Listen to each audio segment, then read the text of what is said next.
అండి, అందరికీ welcome my 2 channels ఆనంద బృందావనం. ఈరోజైతే నేను పాలకూర పెరుగు తోటకూర రెండు కలిపి వండుతున్నాను. రెండు కలిపి వండుకుంటే ఆరోగ్యానికి మంచిది, చాలా టేస్ట్గా కూడా ఉంటుంది. ఇది శుభ్రంగా కడిగేసి కట్ చేసుకోవాలి. ఆకుకూరలు కట్ చేసినాక కడిగామనుకో నీళ్ళలోకి వెళ్ళిపోతాయి విటమిన్స్ అన్నీ.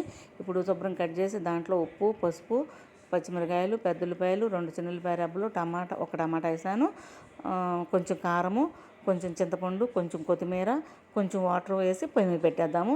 అది ఉడికిన తర్వాత ఎనిపేటప్పుడు కొంచెం వాటర్ వస్తాయి, అవి వంచేసి ఎనపాలి, లేకపోతే మెదగదు. తర్వాత మెదిపిన తర్వాత ఆ వాటర్ పోసేసుకోవచ్చు. ఇప్పుడైతే మెదిగింది. ఇప్పుడు తాలింపు పొయ్యి మీద పెట్టేసేద్దాము. తాలింపు పొయ్యి మీద పెట్టి తాలింపు గింజలు వేసాము, వేగుతున్నాయి. దాంట్లో 2 చిన్న ఉల్లిపాయ రెబ్బలు, కొంచెం పెద్ద ఉల్లిపాయ, కరివేపాకు, ఇంగువ వేసాను. వేగినవి తోటకూరలు వేసేస్తున్నాను. చాలా టేస్ట్గా ఉంటుంది, ఒంటికి కూడా మంచిది. ఈ వీడియో నచ్చితే లైక్ చేయండి, షేర్ చేయండి, సబ్స్క్రైబ్ చేసుకోండి. ఈ వీడియో తప్పకుండా చూసి కామెంట్ కూడా చేయండి.